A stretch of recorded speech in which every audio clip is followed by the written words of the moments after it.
Hello बच्चों, कैसे हो आप। तो आज की क्लास में हम असर्शन रीजन क्वेश्चन प्रैक्टिस करने वाले हैं अपने सेकंड चैप्टर के, जो कि है बायोलॉजिकल क्लासिफिकेशन।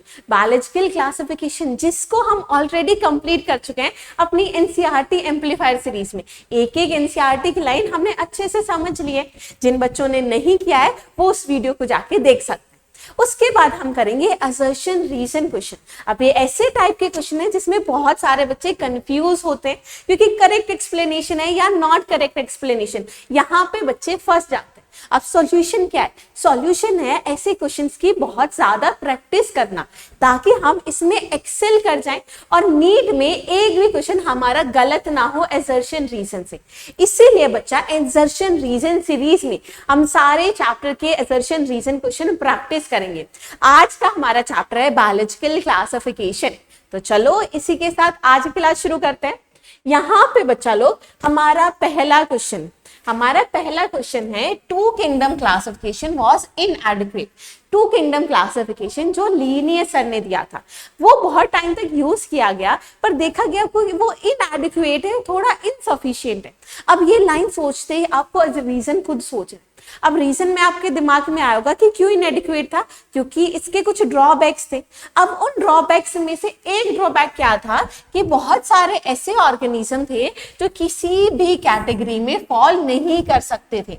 मतलब वो दोनों ही किंगडम की कैरेक्टरिस्टिक दिखाते थे, जैसे कि यूग्लेनॉइड्स। अब यहाँ पे देखा जाए असर्शन भी गिवन है, रीजन ऐसा है कि वो एक्सप्लेन कर रहा है कि क्यों इनएडिक्वेट था।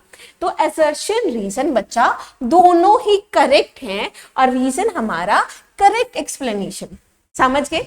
तो एक तो ये तरीका ये होता है कि जब आपने असर्शन पढ़ा तो रीजन पहले मन में खुद सोच लिया, और उसके बाद अगर हम पढ़ते हैं तो हमें और ज्यादा क्लैरिटी मिल जाती है। चलिए इसी के साथ अगला क्वेश्चन देखते हैं।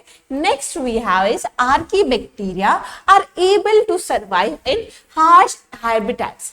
कि आर्कीबैक्टीरिया हार्श हैबिटेट्स में प्रेजेंट होती है, बिल्कुल सही है। जैसे कि मैंने बात की हॉट स्प्रिंग्स में प्रेजेंट है कौन? थर्मोएसिडोफाइल्स। हमारे हाई सॉल्टी एरियाज में हमारे हेलोफाइल्स प्रेजेंट है। मतलब हार्श एनवायरनमेंट में आर्कीबैक्टीरिया प्रेजेंट होता है। इतना पढ़ लिया। अब इसकी रीजन खुद सोचो। एनसीईआरटी लिखती है कि क्यों हार्श एनवायरनमेंट में प्रेजेंट है, क्योंकि उनके पास डिफरेंट सेल वॉल स्ट्रक्चर है देन यू बैक्टीरिया, और इसी सेल वॉल स्ट्रक्चर रिस्पॉन्सिबल है उसके हार्श एनवायरनमेंट सर्वाइवल के लिए। एनसीईआरटी की लाइन है। अगर मैं अब रीजन पढ़ूं तो रीजन में क्या लिखा है? Presence of peptidoglycan. गलत हो गया ना? पेप्टिडोग्लाइकन तो बच्चा हमारे यू बैक्टीरिया में प्रेजेंट है। यू बैक्टीरिया, अगर हम ध्यान से देखें, यू बैक्टीरिया की सेल वॉल होती है पेप्टिडोग्लाइकन, जिसकी मोनोमर यूनिट होती है NAG और NAM, एन एसिटाइल ग्लूकोसामीन और एन एसिटाइल म्यूरामिक एसिड। इतना हमने समझ लिया। अगर मैं यहाँ पे बात करूं, इसी सेल वॉल को म्यूरिन कहते हैं। क्या कहते हैं? म्यूरिन। लेकिन ये यू बैक्टीरिया की सेल वॉल की बात की।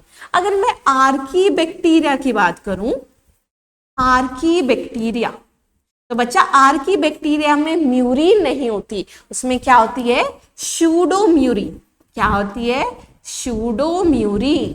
सूडोम्यूरिन की मोनोमर यूनिट एक तो NAG है, एन एसिटाइल ग्लूकोसामीन, दूसरी है NAT, that is N acetyl talosaminuronic acid. तो मतलब इस स्ट्रक्चर की वजह से वो हार्श एनवायरनमेंट में सरवाइव कर पाता है। तो इतना क्लियर हो गया। तो यहाँ पे तो पेप्टिडोग्लाइकन लिखा है, तो ये क्या हो गया? गलत। असर्शन सही था, रीजन था गलत।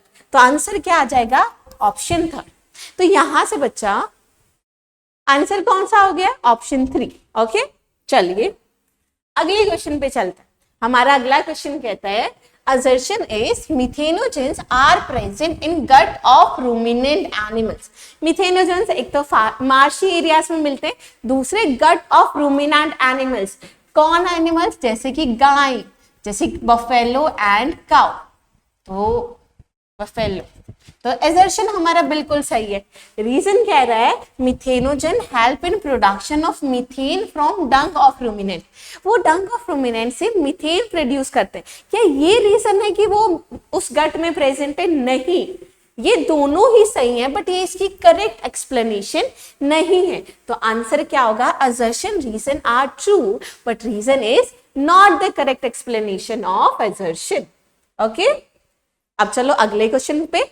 अगला क्वेश्चन है कि साइनोबैक्टीरिया आर फोटोसिंथेटिक ऑटोट्रॉफ।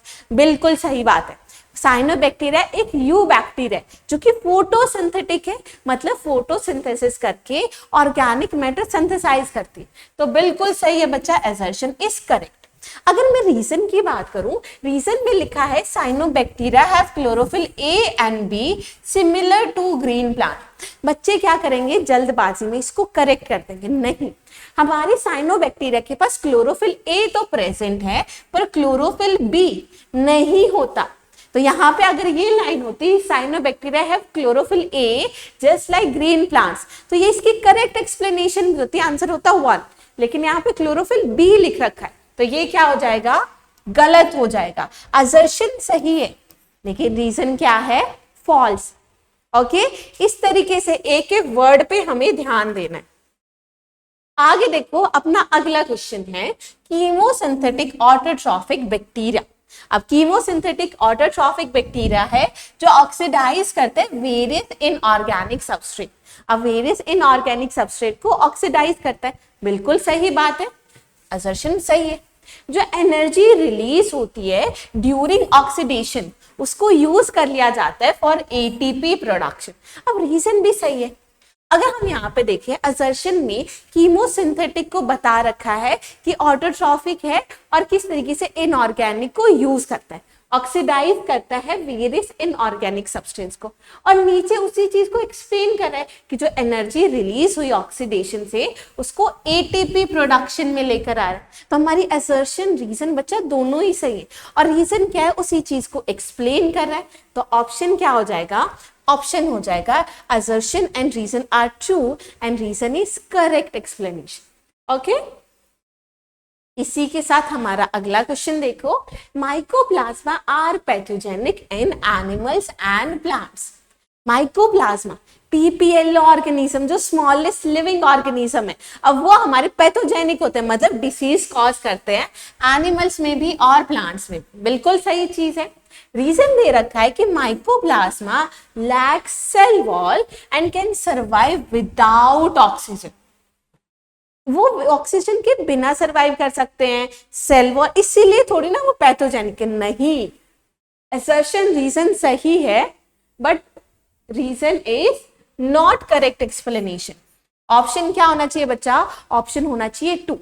समझ गए? देखो, उन्होंने पहले पैथोजेनिक कह दिया, बिल्कुल कह दिया, पर क्या जरूरी है कि जिसके पास सेल वॉल ना हो इसीलिए वो पैथोजेनिक है? नहीं, ये इसकी करेक्ट एक्सप्लेनेशन नहीं है। तो ऑप्शन क्या आएगा? Assertion reason are true but not correct explanation. जब आप असर्शन पढ़ते हो तो रीजन आपके दिमाग में ऑटोमेटिकली आ जाना चाहिए। ठीक है, आगे देखिए, सेल वॉल ऑफ, देखो अब एक बार पढ़ते हैं कि क्या लिखा है असर्शन में कि cell wall of chrysophytes are indestructible. मन में सोचा कि सेल वॉल क्या होती है? इनडिस्ट्रक्टेबल होती है। अब दिमाग में आया क्यों होती है? क्योंकि वहां पे सिलिका डिपोजिशन प्रेजेंट है, यही है ना। अब आगे अगर हम देखें, जो सेल वॉल है क्राइसोफाइट्स की हैव अ लेयर, देखो गलत है ये, तो कोई मैग्नीशियम पेक्टेट की कोई लेयर प्रेजेंट नहीं होती। हमारी सेल में क्या होती है? सिलिका डिपोजिशन, और इसी सिलिका डिपोजिशन की वजह से वो इनडिस्ट्रक्टेबल है। तो असर्शन तो सही था पर रीजन क्या हो चुका है? गलत हो चुका है। अगर यहाँ पे सिलिका लिखा होता तो हमारी करेक्ट एक्सप्लेनेशन भी होती। तो यहाँ पे अभी आंसर क्या है? असर्शन तो सही है बट रीजन क्या है? फॉल्स। ओके, चलिए आगे चलते हैं। अगला क्वेश्चन हमारे यूग्लिना से। अब यूग्लिना को is called as plant animal. इसको प्लांट एनिमल बोला जाता है। क्यों बोला जाता है? कि ये दोनों के ही फीचर शो करता है, मतलब ये फोटोसिंथेटिक भी है और ये हेटेरोट्रॉफिक मोड ऑफ न्यूट्रिशन भी दिखा रहा है। ठीक है, और फोटोसिंथेटिक है जैसे ग्रीन प्लांट, लेकिन इसके पास सेल वॉल नहीं है जो कि प्लांट का फीचर है, मतलब इसलिए इसको क्या कहते हैं? प्लांट एनिमल कहते हैं। ओके, जबकि रीजन क्या लिखता है, पेलिकल, जो कि यूग्लिना की आउटर मोस्ट लेयर है, is made up of cellulose and not protein. ये गलत हो गया, क्योंकि हमारी जो पेलिकल है वो किसकी बनी होती है, प्रोटीन की बनी होती है, ना कि सेल्यूलोज की। तो यहाँ पे इंपॉर्टेंट है, जहां से बहुत बार क्वेश्चन आता है कि जो यूग्लिना है there is no cell wall, यहाँ पे सेल वॉल प्रेजेंट नहीं होती। जो आउटर मोस्ट लेयर है दैट इज प्रोटीनेशियस पेलिकल, और वो पेलिकल ही वो लेयर है जो उसे फ्लेक्सिबल बनाती है। क्या बनाती है, फ्लेक्सिबल बनाती। तो असर्शन सही था पर रीजन था गलत। आंसर क्या होगा, आंसर होगा ऑप्शन 3। समझ आ रहा है, आगे चले। ओके, अगला क्वेश्चन देखो। अब यहाँ पे असर्शन देखिए, असर्शन लिखा है in basidiomycetes, basidiospores are produced endogenously. Basidiomycetes जिसके सेक्सुअल स्पोर बेसिडियोस्पोर होते हैं। बेसिडियोस्पोर इकलौते ऐसे सेक्सुअल स्पोर है जो एक्सोजीनसली बनते हैं। अब मतलब क्या हुआ इन वर्ड्स का, एंडोजीनसली का मतलब होता है किसी सैक के अंदर जब बनते हैं तो इसे एंडोजीनसली कहते हैं। अब एंडोजीनसली जो सेक्सुअल स्पोर हैं दैट इज एस्कोस्पोर। अगर हम बात करें बेसिडियोस्पोर, बेसिडियोस्पोर में इस तरीके का बेसिडियम है जिसके सरफेस पे बेसिडियोस्पोर बनते हैं, बेसिडियोस्पोर। तो आप देख सकते हो बाहर बन रहे, इसलिए इसको क्या कहते हैं, एक्सोजीनसली। तो यहां पे क्या होना चाहिए था, एक्सोजीनसली होना चाहिए था, जीनसली। तो ये क्या हो गया, गलत, असर्शन अपना गलत है।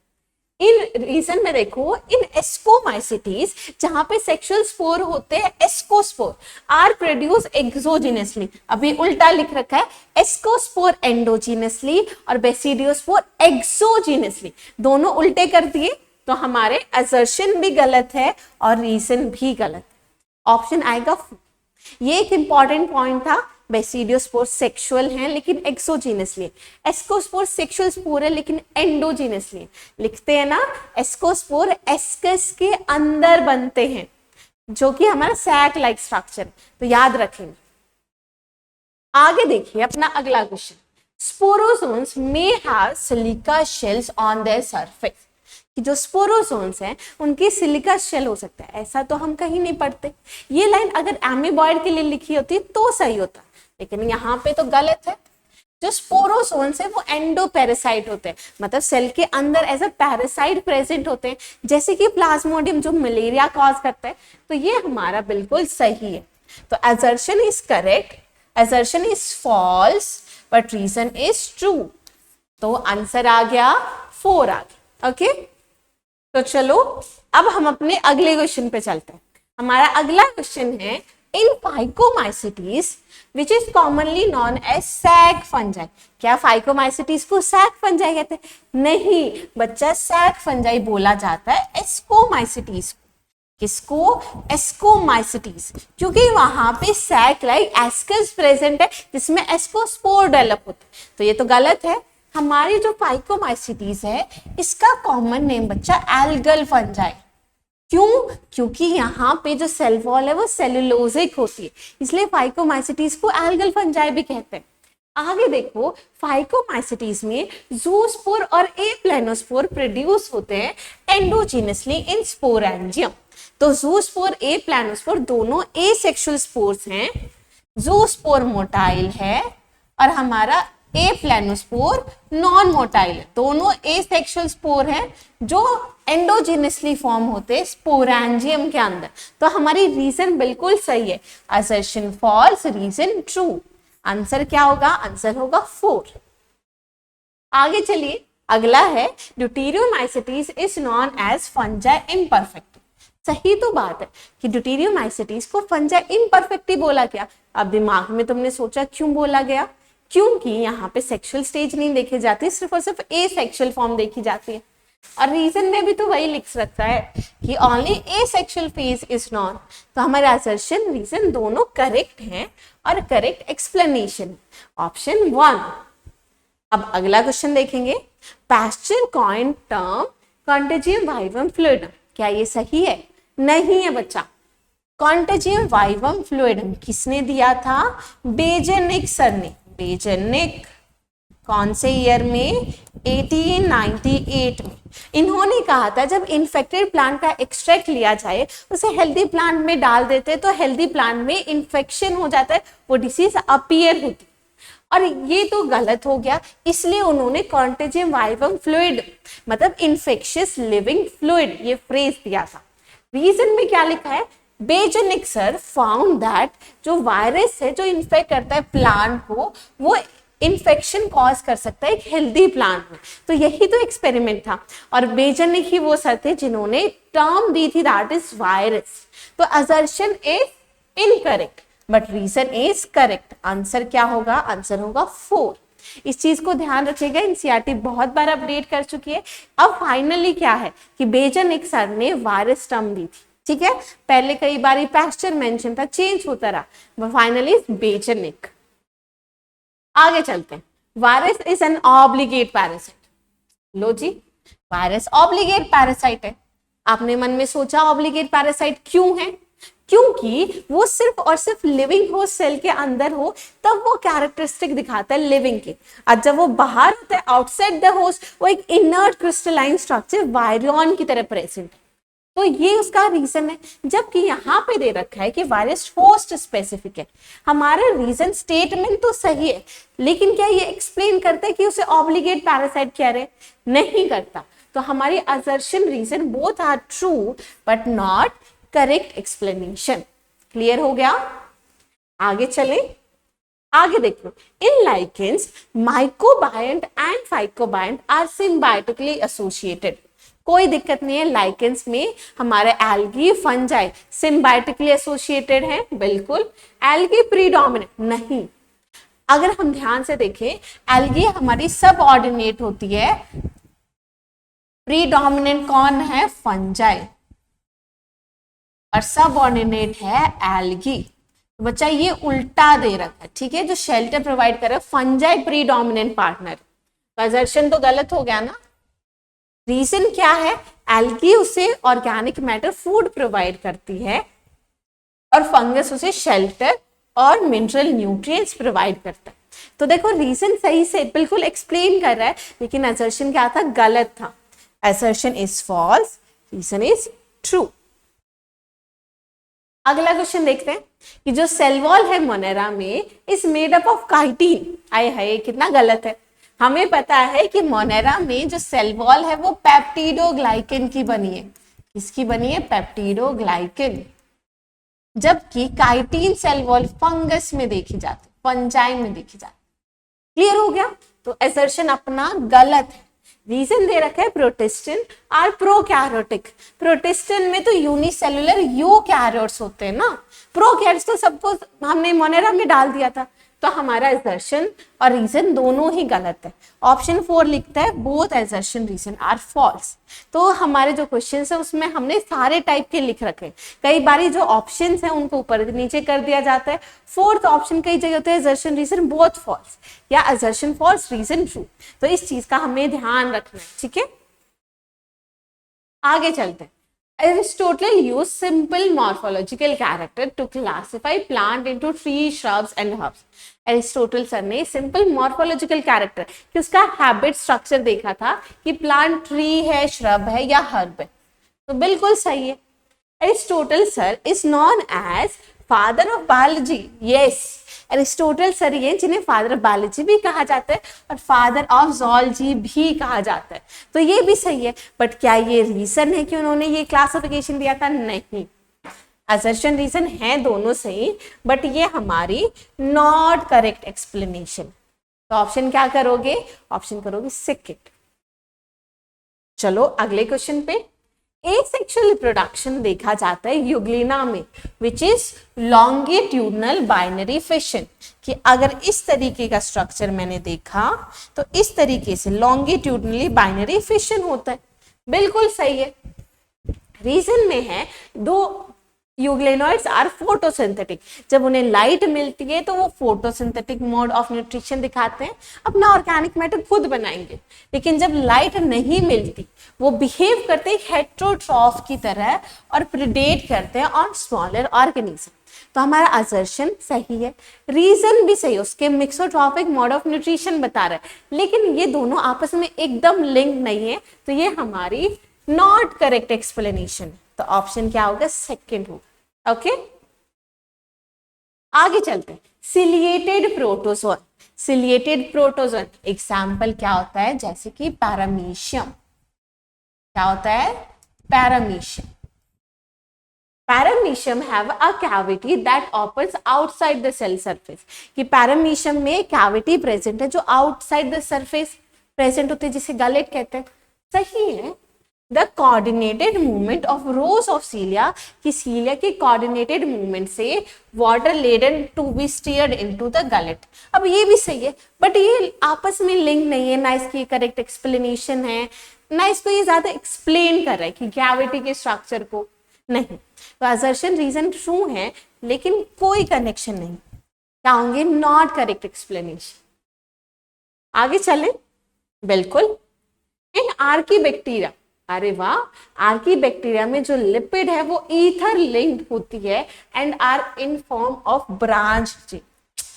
अब ये थोड़ा एनसीईआरटी से बाहर, लेकिन मैं आपको एक चीज बताती हूँ कि जो आर्कीबैक्टीरिया उसकी सेल मेम्ब्रेन डिफरेंट होती है जैसे यू बैक्टीरिया की। अगर मैं आर्कीबैक्टीरिया में बात करूं तो वहां पे ईथर लिंकेज होती है फैटी एसिड में, ग्लिसरॉल में, जबकि हमने यू बैक्टीरिया में एस्टर लिंकेज देखी थी। Ester linkage in eubacteria, okay, and are in the form of branch chain. Already हमने एनसीईआरटी एम्पलीफायर में भी बताया था कि ब्रांच चेन होती है हमारे आर्कीबैक्टीरिया में। जैसे अगर मैं स्ट्रक्चर की बात करूं तो इस टाइप से ब्रांच होती है फैटी एसिड की चेन, जबकि यू बैक्टीरिया में हमारी अनब्रांच होती है। यू बैक्टीरिया में भी और यू कैरियर्स में भी अनब्रांच फैटी चेन। ठीक है, तो एजर्शन हमारा सही है। Archaebacteria are known to play important role in nutrient cycling. नहीं, आर्कीबैक्टीरिया कोई रोल प्ले नहीं करते न्यूट्रिएंट साइक्लिंग में, तो हमारा क्या हो जाएगा, असर्शन सही है, बट रीजन क्या है, फॉल्स। तो ऑप्शन 3 आ जाए। आगे देखिए, अगर विटकर के 5 किंगडम क्लासिफिकेशन की बात की जाए, ऑल प्रोकैरियोटिक ऑर्गेनिज्म वर ग्रुप्ड अंडर मोनेरा, अब जो यूनिसेलुलर यूकैरियोट्स हैं उनको प्रोटिस्टा में डाला गया। तो बिल्कुल सही है कि प्रोकैरियोट्स को मोनेरा में और यूनिसेलुलर यूकैरियोट्स को प्रोटिस्टा में।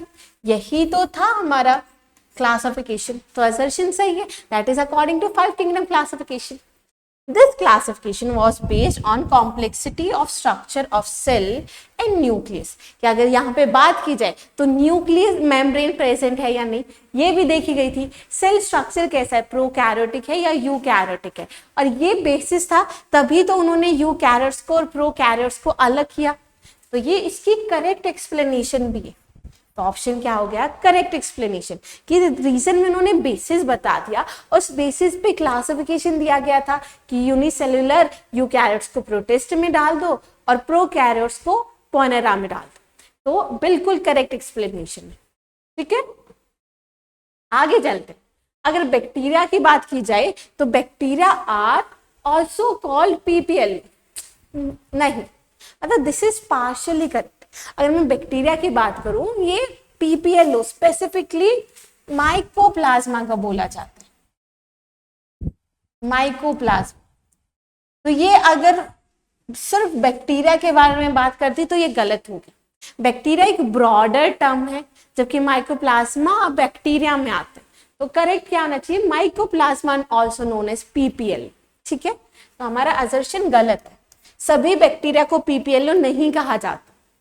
रीजन में देखो, जो gram negative bacteria are never pathogenic, ये भी गलत है। ग्राम नेगेटिव बैक्टीरिया पैथोजेनिक होते हैं। तो असर्शन रीजन दोनों ही गलत हैं। ऑप्शन कौन सा हो जाएगा, ऑप्शन हो जाएगा बच्चा। तो चलो अब अपना अगला क्वेश्चन देखते हैं। Ascomycetes commonly known as sac fungi. बिल्कुल सही बात है, एस्कोमाइसिटीज ही वो फंजाई जिसको सैक फंजाई बोला जाता है। अब मैंने ऑलरेडी बताया था क्यों, क्योंकि सैक फंजाई की बात की जाए तो यहाँ पे बच्चा हमारी देखो सेक्सुअल रिप्रोडक्शन में हमारी फ्रूटिंग बॉडी प्रेजेंट है, ठीक है। रुकिए, हमने देखा यहाँ पे फ्रूटिंग बॉडी प्रेजेंट होती है, इस टाइप की फ्रूटिंग बॉडी प्रेजेंट है।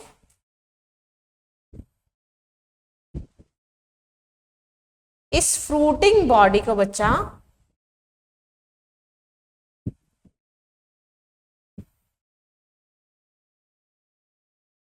एक मिनट रुको, एक फ्रूटिंग बॉडी प्रेजेंट होती है जिसे क्या कहते हैं, एस्कोकार्प। क्या कहते हैं, एस्कोकार्प।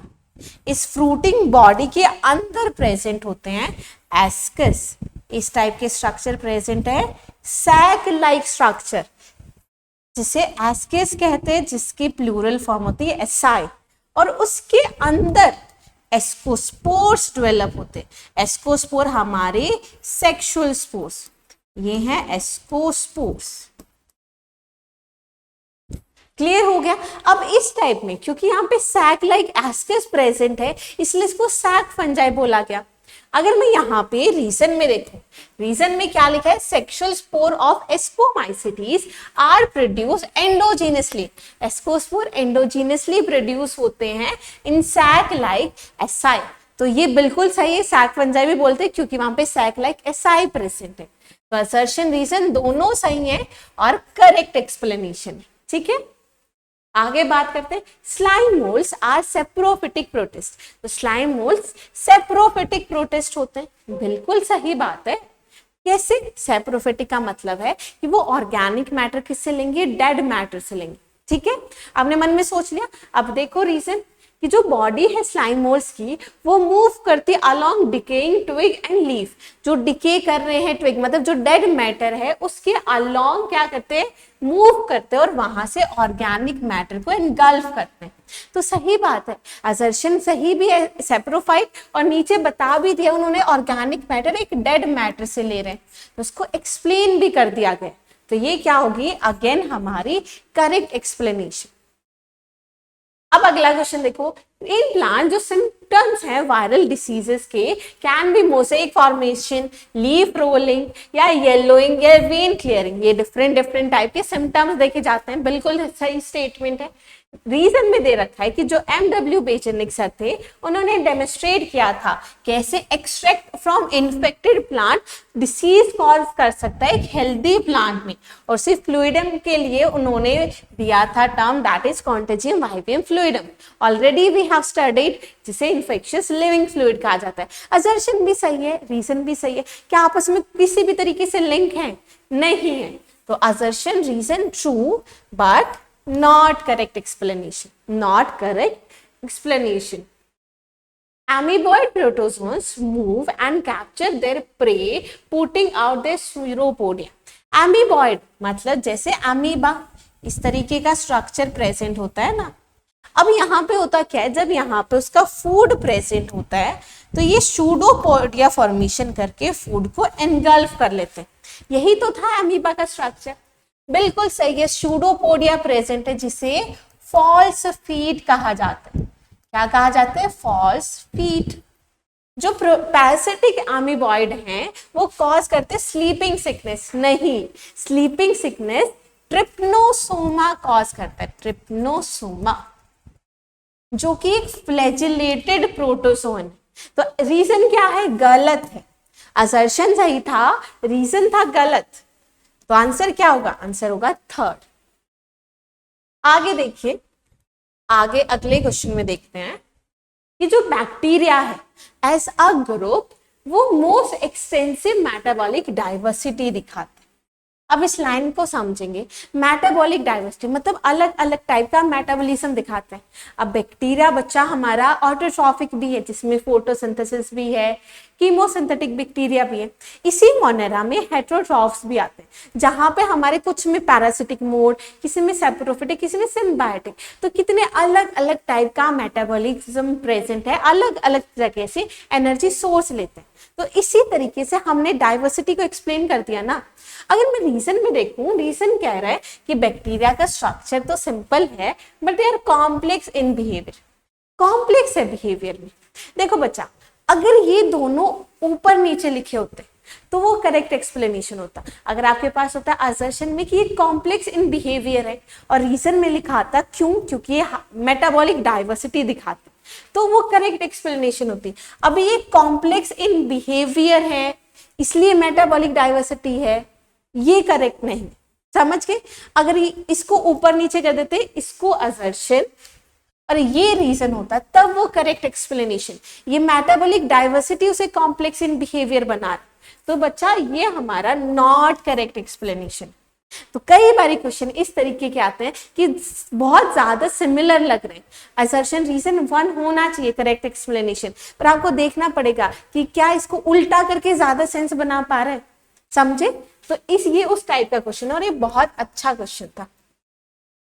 अब अगला क्वेश्चन देखते हैं कि जो मेंबर्स है फाइकोमाइसिटीज के, वो एक्वाटिक हैबिटेट में मिलते हैं, जैसे कि decaying would, moist dam condition में, या एज अ ऑब्लिगेट पैरासाइट। अब ऑब्लिगेट पैरासाइट जैसे एल्ब्यूगो, एल्ब्यूगो ऑब्लिगेट पैरासाइट, तो इस तरीके से मिलते हैं।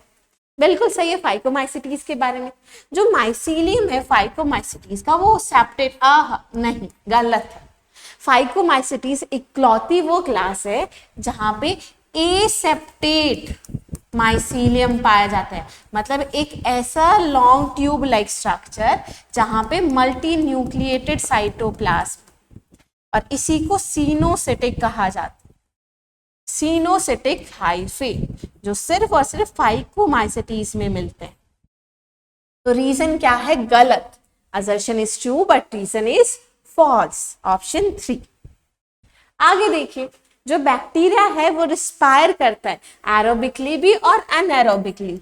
बैक्टीरिया देखो अलग अलग टाइप का रेस्पिरेशन दिखाते हैं, कुछ ऑब्लिगेट एरोब होते हैं, कुछ ऑब्लिगेट एनारोब, कुछ फैकल्टेटिव एरोब, कुछ फैकल्टेटिव एनारोब, मतलब अलग अलग टाइप का रेस्पिरेशन शो करते हैं। मोस्टली जो बैक्टीरिया है वो हेटेरोट्रॉफिक होते हैं, ये भी सही है, लेकिन यहाँ पे वो न्यूट्रिशन की बात कर रहा है, असर्शन में वो रेस्पिरेशन की। क्या ये दोनों आपस में लिंक है? नहीं है। तो 29 हो गया नॉट करेक्ट एक्सप्लेनेशन। ठीक है, आगे चलिए। मोस्ट ऑफ द डायनोफ्लैजिलेट, जो डायनोफ्लैजिलेट प्रोटिस्ट का ग्रुप है, वहां पे 2 फ्लैजिला प्रेजेंट होते हैं। एक फ्लैजिला लॉन्गिट्यूडनली, देखो इस तरीके से। अगर मैं स्ट्रक्चर की बात करूं, ऐसा सा स्ट्रक्चर देखा जाता है, इस तरीके का स्ट्रक्चर। एक हमारा लॉन्गिट्यूडनली प्रेजेंट होता है, एक हमारा ट्रांसवर्सली। इस टाइप से 2 फ्लैजिला प्रेजेंट होते हैं in the furrow.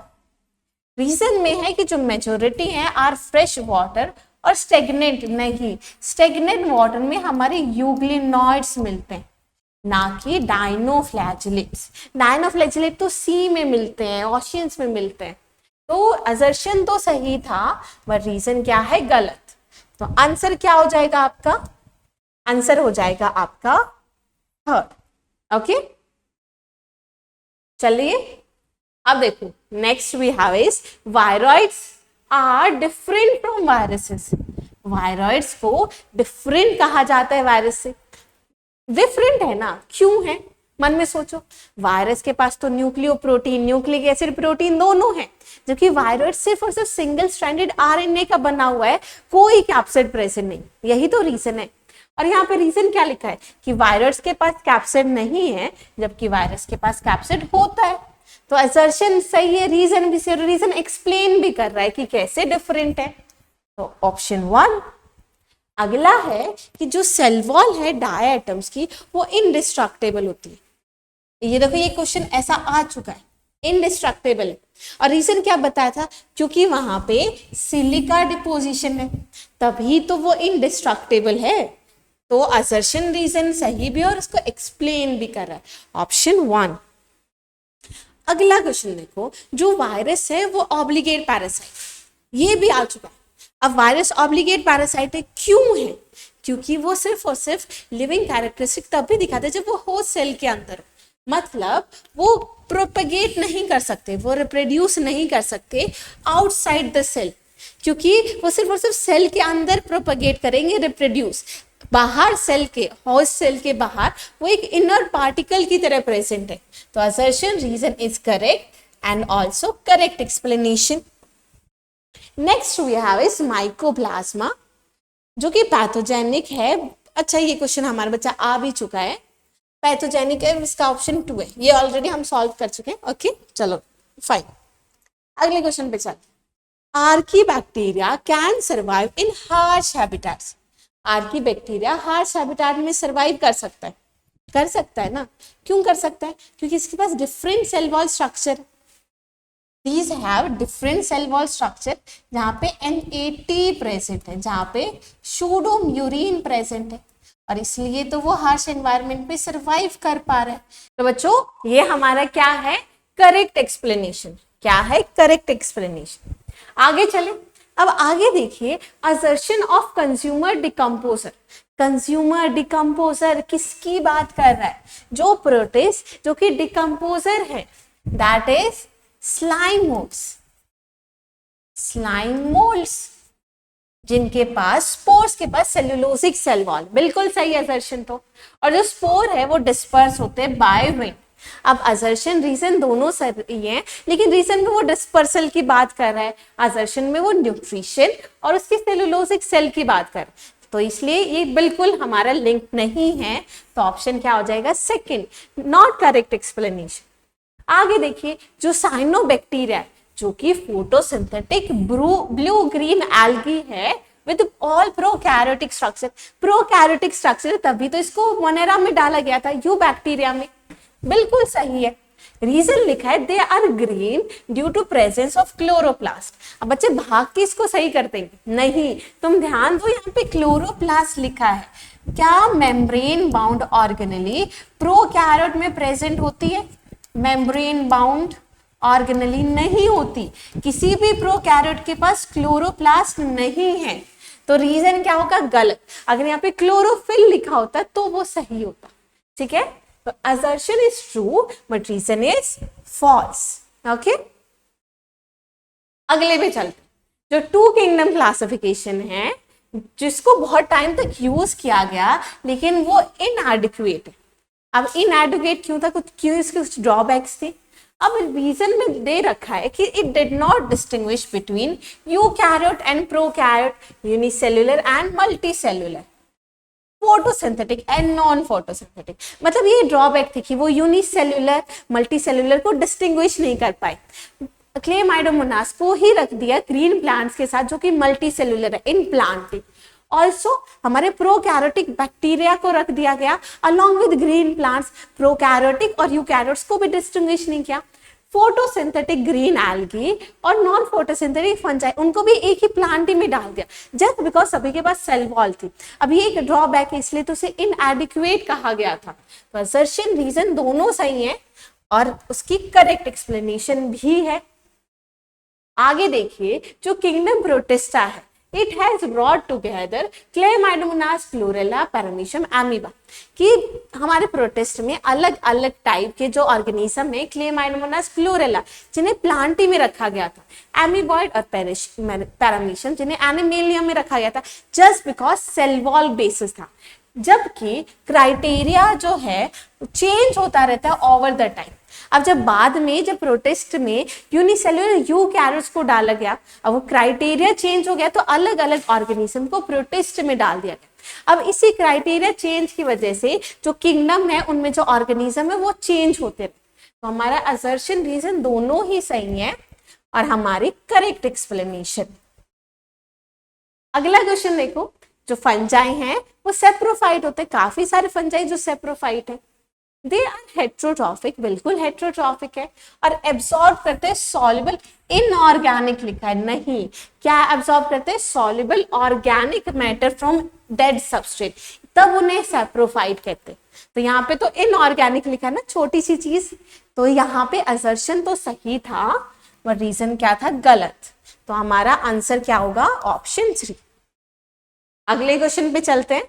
Ciliated protozoans, ciliated protozoan जैसे पैरामीशियम, वो पैसिवली मूव करते हैं। एक्वेटिक ऑर्गेनिज्म, बिल्कुल सही। पैसिवली तो मूव नहीं करेंगे ना बच्चा, एक्टिवली मूव करते हैं, तो ये तो गलत हो गया। They have cavity that opens to outside the cell surface. अब कैविटी होती है जो कि आउटसाइड द सेल सरफेस, बिल्कुल गलत प्रेजेंट है।